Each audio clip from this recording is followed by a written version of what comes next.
Debate 2016 series. From the subject of political dynasties, we go now to human rights abuses. In May 2015, some 75,000 persons claimed they were human rights violations victims of martial rule in the Philippines from 1972 to 1986, or as next of kin of victims who have suffered, died, or disappeared during the administration of the late President Ferdinand Marcos.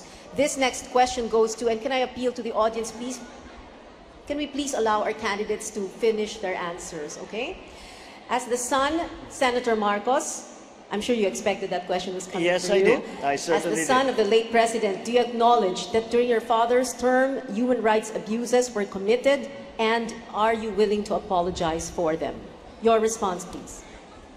I certainly acknowledge every human rights abuse in every administration. I think it is necessary that we do so, or else we are to repeat the mistakes and abuses of the past. What I can say also to you is that in my 27 years of service, there has never been any suspicion, any accusation, or even any allegation made against me that there were human rights abuses or non-recognition of people's civil rights in my time in government. I will apologize for I have said this before, and I will say it again. I will apologize for any wrongdoing that I may have done, any mistake that will have caused anyone any pain or hardship. But I can only apologize for myself. And not for your father. I cannot apologize for anyone else, only myself and for what I have done. Congresswoman Leni Robredo, in an interview, you said that the lack of remorse from Senator Marcos is worrisome. Exactly what do you want to hear from him? Alam mo, Pia, yung apology, voluntarily given yun. Hindi natin yun pwedeng ipilit sa kanya. Pero sa akin yung recognition ng maraming kamalian in the past. Kasali doon yung hidden wealth na hanggang ngayon hindi pa din natin nakukuha. At yun ay nakaw yun sa taong bayan.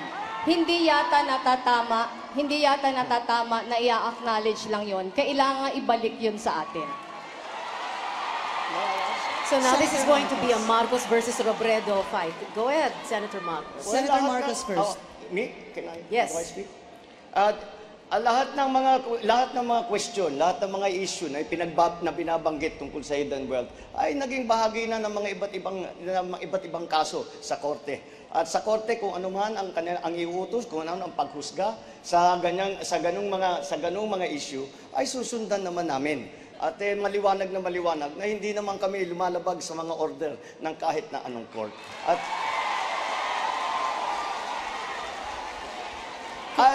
At isa pa ang nais kong idagdag. Kaya sinasabi, ibabalik ko daw kung ano-ano. I cannot give what I do not have. I do not have what you are. I do not have control. I do not have any knowledge of any of the things. Once again, let me repeat, I cannot give what I do not have. Congresswoman Leni Robredo, go ahead, ma'am. Ang sabi po kasi ni Senator Marcos, kung meron daw pong judgment ang court, susundin. Pero meron pong dalawang judgments, yung US Court saka yung Singapore Court, na ino-orderan po silang ibalik na nunakaw na yaman. Hanggang ngayon po, hindi pa din sinusunod. Senator Marcos. Siguro maliwanag na tayo talaga ay nasa gitna ng kampanya. Dahil, siguro naman, abogado po si Congresswoman Robredo, sigurado kung alam naman niya, hindi ang pamilya ko ang humahadlang sa pagbayad ng compensation sa human rights claimants. Ang humahadlang po dyan, ang kaso niyan, ay nasa gitna ng human rights claimants at saka ng gobyerno na pinangungunahan ng Liberal Party. Kaya ang Liberal Party ang humahadlang sa pagbayad ng human rights compensation. Congresswoman Robredo. Hindi po yan totoo. In fact, yung ating pong gobyerno, gustong-gusto nang mabayaran yung ating human rights victims. Pero kakaunti pa lang nga po yung nako-cover ng judgment ng court.